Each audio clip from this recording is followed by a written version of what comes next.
खुलुमबाय लोगोफोर, नोंथांमोनखौ बड' इनफ' पइन्ट चेनेलाव आरो फिन खेबसेबाव बयखौबो बरायनाय बावहरग्रोनाय जाबाय।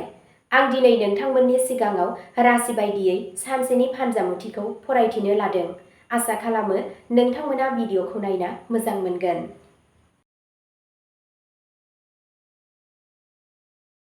दिनै 13 अक्ट'बर 2025 मायथाइ एबा 26 आसिन दान 1432 मायथाइ समबार। गिबियावनो दङ मेष राशि। दिनै नोंथाङा नोंथांनि खस्थ' आरो धैर्यनि फिथाइखौ मोनगोन। नोंथाङा नोंथांनि साख्रियाव जाफुंसारनाय आरो बाख्नायनाय मोन्नैबो मोनगोन। फालांगियाव गोदान बिथांखि लानाय जागोन, नाथाय हरखाब खारनायनिफ्राय गोजानाव था। नखराव गोजोन थागोन, नाथाय सोरनिबा बाथ्राफोरा नोंथांनि गोसोनि साननायखौ दुखु होनो हागौ। सावस्रिया मोजाङै थागोन। आध्यात्मिक हाबाफोराव बाहागो लायोब्ला गोसोआरि गोजोन मोनगोन। दिनै नोंथाङा सासे गोजाम लोगोखौ लोगो हमनो हागौ, जाय नोंथांनि गोसोखौ खुसि खालामगोन। न'आव माबा मोनसे फिसा आरज गाबनाय एबा धोरोमारि फोरबोनि बिथांखि लानो हागौ। नोंथांनि खामानियाव मोजां फिथाइ नुनो मोनगोन। नोंथांनि दिनैनि खाफालगोनां दिगआ जादों सानजा, खाफालगोनां अनजिमाया जादों 9 आरो खाफालगोनां गाबआ जादों गोजा आरो गुफुर गाब। वृषभ राशि। दिनैनि साना रांखान्थियारि महरै मुलाम्फा गोनां जागोन। साख्रियाव गोदान खाबुफोर मोननो हागौ। फालांगियाव सिगांनि रां थिसननाया फिथाइ होगोन। नखराव सोरजोंबा दावराव-दावसि जानो हागौ, नाथाय बेफोरखौ रायज्लायनायनि गेजेरजों सुस्रांनो हायो। मोजां मोनलायनायनि सोमोन्दोआ गोख्रों जागोन। सावस्रि मोजां जागोन, नाथाय नारसिननायनिफ्राय गोजानाव था। नोंथाङा सोरबा बाहागि एबा लोगोनिफ्राय राङारि मदद मोननो हागौ। न'नि थाखाय माबा मोनसे गोदान बायनो बिथांखि लानाय जागोन। नोंथाङा माबा मोनसे मोजां खौरांजों गोजोननाय मोनगोन। नोंथांनि दिनैनि खाफालगोनां दिगआ जादों सा-सोनाब, खाफालगोनां अनजिमाया जादों 3 आरो खाफालगोनां गाबआ जादों रेजें निला गाब। मिथुन राशि। गोदान खामानि जागायनायनि दिनै मोजां सम। साख्रियाव सोलायनायनि जाथावना दं। फालांगिया मुलाम्फा गोनां जागोन, नाथाय रावनिबो बाथ्राजों गोहोम खोख्लैनो नाङा। नखरनि आबहावाया गोजोनथाव थागोन। बे साना फरायसाफोरनि थाखाय गाहाम जायो। सावस्रिया मोजां जागोन। मोनसे मोजां सानस्रि लाखि। नोंथांनि बिबुंथि आरो मेलेमजों सुबुंफोरा गोहोम गोग्लैगोन। गोजाम सोमोन्दोफोरा फिन एक्टिभ जागोन। खामानि थिलियाव बिथांखिफोरा गोख्रैयै दावगागोन। नोंथांनि दिनैनि खाफालगोनां दिगआ जादों खोला-सानजा, खाफालगोनां अनजिमाया जादों 6 आरो खाफालगोनां गाबआ जादों गोमो-गोथां गाब। कर्क राशि। दिनै एसे गोब्राब जागोन। खामानियाव नारसिननाय थागोन, नाथाय खस्थ'नि गेजेरजों जाफुंसार जागोन।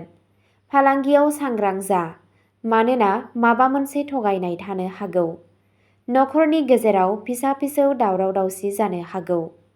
नोंथाङा मेंनाय एबा उन्दुनायनि आंखाल मोनदांनो हागौ। मोनाबिलियाव ध्यान खालामोब्ला मुलाम्फा जागोन। मोनसे गोजाम दान्थे-बिदान्थेया सुस्रांजागोन। नोंथाङा नोंथांनि जिउनि लोगोरिनिफ्राय गोसोआरि हेफाजाब मोनगोन। गावनि थिरांथाफोरनि सायाव फोथायनाय लाखि आरो धैर्यखौ खोमानो नाङा। नोंथांनि दिनैनि खाफालगोनां दिगआ जादों सा, खाफालगोनां अनजिमाया जादों 7 आरो खाफालगोनां गाबआ जादों रेजें फान्थाव गाब। सिंह राशि। दिनै गोहोजों बुंफबनाय जागोन। नोंथांनि साख्रियाव जाफुंसार जानायनि आसा दं। फालांगियाव मोनसे गोदान गोरोबथा मुलाम्फा गोनां जागोन। नखरनि सोमोन्दोआ जौगागोन। सावस्रिया मोजाङै थागोन। लोगोफोरजों सम हगारनाया गोजोनथाव जागोन। खालि गावनि खरसाफोरखौ सामलाय। नोंथांनि फोथायनाया गुबुनफोरखौ थुलुंगा होगोन। सासे मावख'गिरिजों सानस्लाबनो हायै लोगो हमज्लायनाया मुलाम्फा जागोन। खुसिया गथ'फोरनिफ्राय फैगोन। नोंथांनि दिनैनि खाफालगोनां दिगआ जादों साहा, खाफालगोनां अनजिमाया जादों 5 आरो खाफालगोनां गाबआ जादों केसर आरो सनाथि गाब। कन्या राशि। दिनै नोंथाङा नोंथांनि खस्थ'नि फिथाइखौ मोनगोन। नोंथाङा नोंथांनि साख्रियाव मोनसे गोदान मावथांखियाव खामानि मावनो खाबु मोनगोन। फालांगियाव रां थिसननाया मुलाम्फा गोनां जागोन। नखराव अननाय आरो दुंब्रुदथि थागोन। सावस्रिया मोजां जागोन। फरायसाफोरा मोजां फिथाइ मोनगोन। खालि नोंथांनि रागाखौ दबथायनानै लाखि।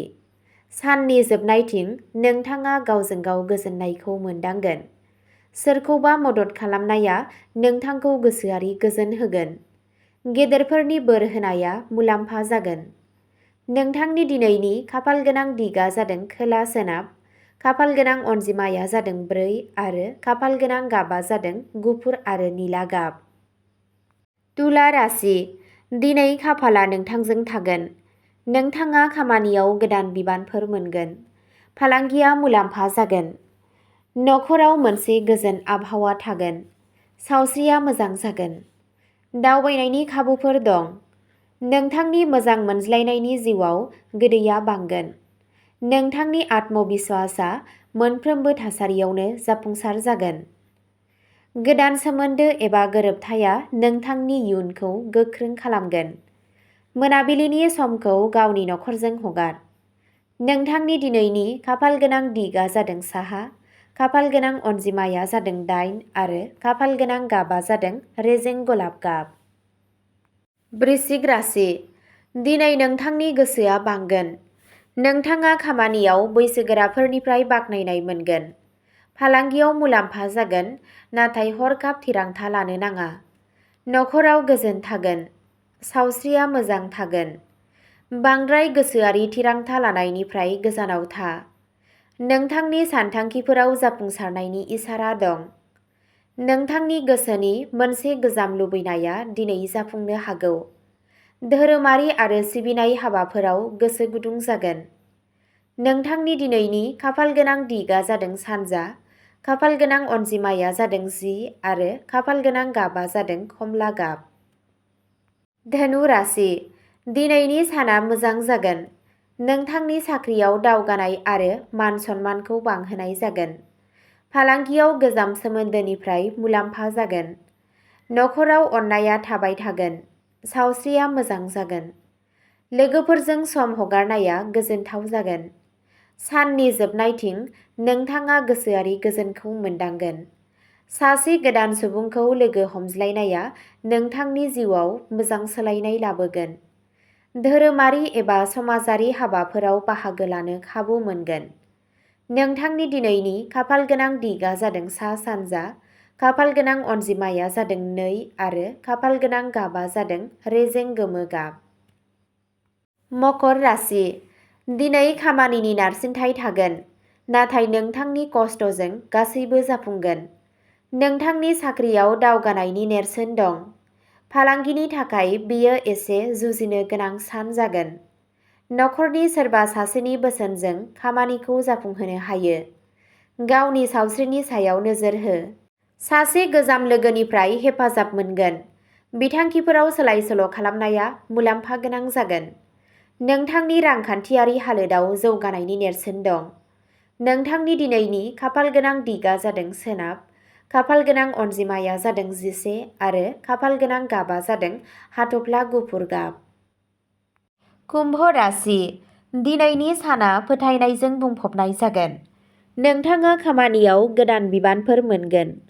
फालांगियाव बाहागोदारिनि गेजेरजों मुलाम्फा जानो हागौ। नखरनि आबहावाया गोजोनथाव जागोन। सावस्रिया मोजाङै थागोन। मोनसे मोजां सानस्रि लाखि। नोंथांनि सोरजिलु आरो गोदान सानस्रिफोरा दिनै बयखौबो गोहोम खोख्लैगोन। सोमोन्दोआव गोरोंथि लाखि। नोंथाङा नोंथांनि जिउनि लोगोरिनिफ्राय हेफाजाब मोनगोन। नोंथांनि दिनैनि खाफालगोनां दिगा जादों खोला। खाफालगोनां अनजिमाया जादों 1 आरो खाफालगोनां गाबा जादों निला गाब। मीन राशि। दिनै गलाय-गथाय फिथाइ होगोन। नोंथांनि साख्रियाव खामानिनि बिबाङा बांगोन। फालांगियाव माखासे जेंना जानो हागौ। नखराव अननाय आरो हेफाजाब मोनबाय थागोन। सावस्रियाव एसे मेंनाय जानो हागौ। मोनाबिलियाव ध्यान खालामोब्ला गोसोआरि गोजोननाय मोनगोन। सोरबा लोगो एबा बाहागिनिफ्राय सानस्लाबै मदद फैगोन। आद्रा थालांनाय हाबाफोरा जाफुंगोन। फोथायथि आरो धैर्यजों खामानि माव। जाफुंसारनाया रोखा। नोंथांनि दिनैनि खाफालगोनां दिगा जादों खोला सोनाब। खाफालगोनां अनजिमाया जादों 12 आरो खाफालगोनां गाबा जादों सिलभार आरो निला गाब। अब्ला दिनैनि राशि फरायथिनाया एसेनोसै। गोजोन्थों।